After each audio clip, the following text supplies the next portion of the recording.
All right, guys, so now that we have basically have a fake REST API running on our back end, we want to start to connect to that. Now, we're actually going to use the Easy HTTP library that we created back in the asynchronous JavaScript section. So hopefully you've watched this all the way through, or you've at least watched that section. So I'm going to grab that file. So I have the project files for, it was 715 project files. We have our Easy HTTP 3. We're using the version that we implemented async await. So what I'm going to do is open that file up. I'll open it with Sublime Text and bring it over. And then I'm actually going to copy everything in this file. So we'll just grab everything. And then we're going to make this into a module. So we're going to go to our source folder and say new file. I'm just going to call it http.js, and then we're going to paste that in. Okay, now in order to access these methods, these functions from another file, we of course need to export it.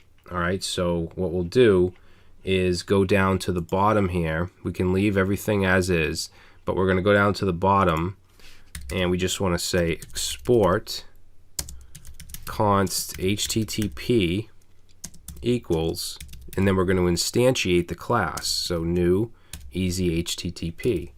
That way we can bring this in and we can just say like http.get or .delete or whatever we want to use. So let's go ahead and save that. And then we're going to go to our main app.js file and we're going to import it. So we'll say import http from ./http, and it's as easy as that to create a module and import it. Now I want to first work on getting the posts. So in the app.js, I'm gonna say get posts on DOM load. So I'm going to add an event here by saying document.add event listener, and we want to listen for DOM content loaded, and then we want a function called get posts. Okay, so now we'll go down here and we'll say function get posts, and then this is where we want to use our HTTP module. So let's say http.get, and what we want to pass in here is our API, so which was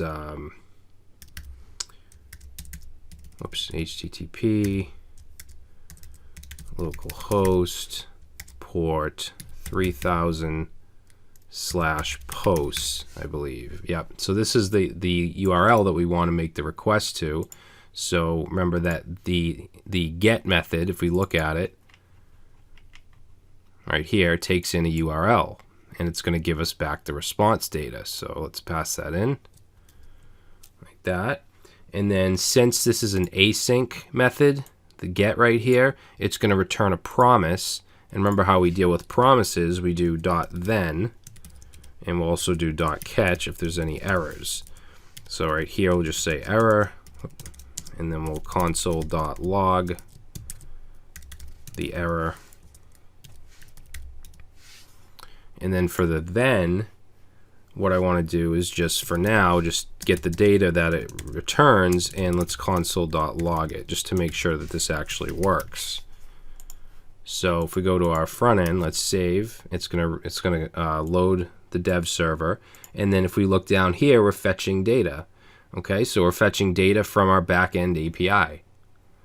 And again, this URL, this could be some kind of Node API or Python or whatever it may be, and it's going to work the same way as long as it returns JSON and returns the correctly.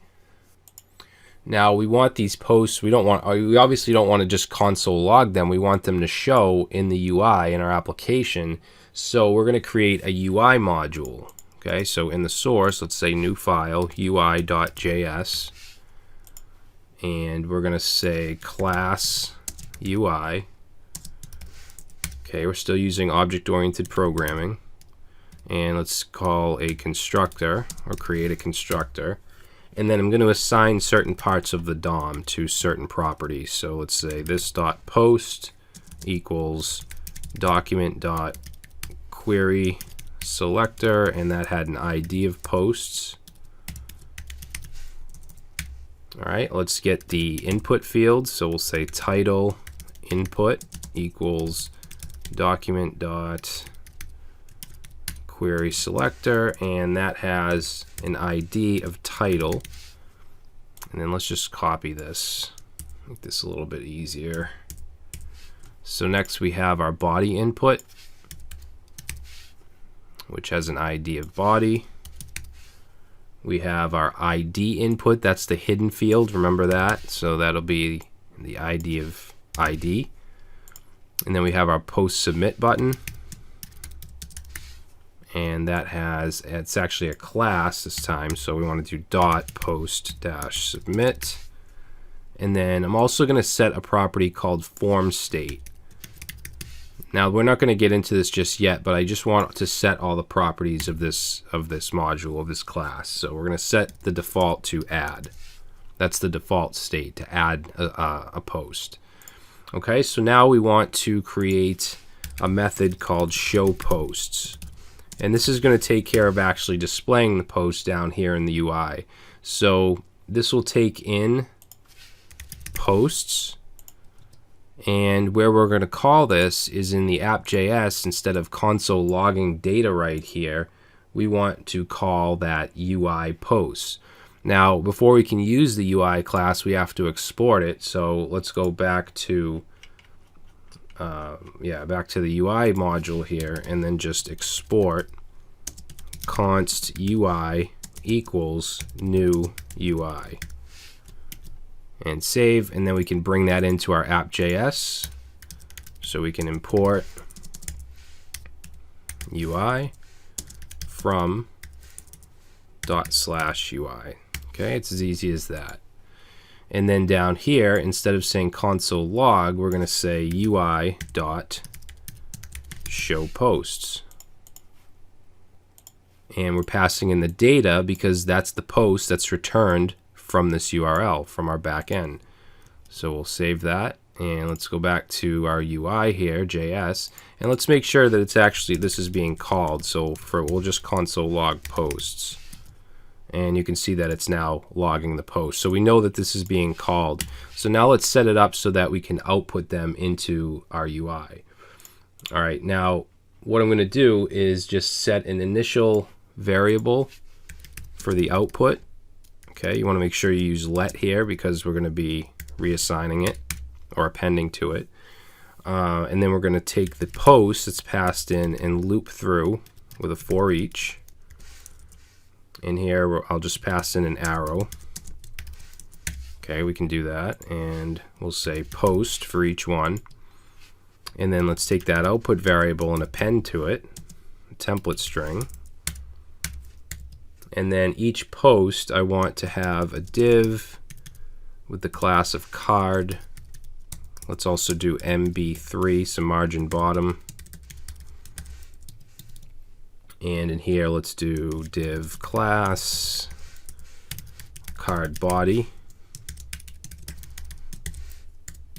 And then inside the card body, let's put an H4, and we'll give this a class of card title. Okay, and this is where the post title will go. So we'll put in this syntax here, and we'll say post.title. All right, and then under that, we'll put a paragraph. Let's give this a class of card text, and these are just Bootstrap classes, just to make it look decent. Whoop. So in here, this will be the body. So post.body. And we're going to have an update and delete, but let's just check this out for now. So down below the for each, we need to actually assign, so this .post.innerHTML equals the output variable, and save. And there we go. So now we're pulling these posts out from our back end. Actually, you know what? Let's go ahead and add the ID and update icons just to get it over with. So we're going to use Font Awesome for those. So under the paragraph, let's put in an A tag. href, we'll just set to hash, and then let's set class. We're going to set class edit for this one, and then also card link, which is just a Bootstrap class. Now we're going to need a way to access the ID so we know which one to edit. So what we're going to do is we're going to use a data attribute. HTML5 allows you to have custom attributes. You just have to prefix them with data dash. So it's going to be data dash ID. And then we're just going to throw in the post ID here by saying post.id like that. And then inside the A tag will be the Font Awesome icon. So this icon will be, let's see, this is the edit, so it's going to be FA and then FA-pencil. And then I'll just copy this whole link, and we want the delete. So this one will have a class of delete. And then again, we'll pass in the data ID attribute.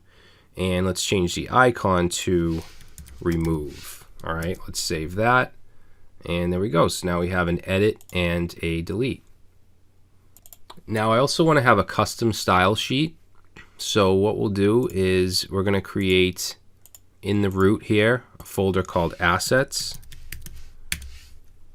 And inside there we'll create a, not a file, let's create a folder called CSS. And then let's create a file called style.css.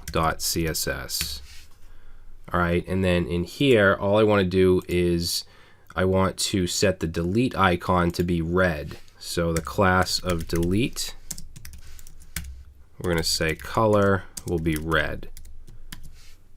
Save. Now it's not going to show yet because we haven't included this CSS file. So let's go to our index.html and go up to the top here. Let's go right here and put in a link, and we'll set this to assets/css/style.css. And now you can see the delete is red. All right, and we have a custom style sheet to work on if you want to add styles or whatever. All right, so I think that's a good place to stop. We've accomplished quite a bit in this video. We created our HTTP module. We created our UI module. We took the posts from the back end, from the REST API, and we inserted them into the UI. All right, so in the next video, what I want to do is work on adding a post. I want to be able to fill this form out and add a post to our structure, to our API, and we'll go from there.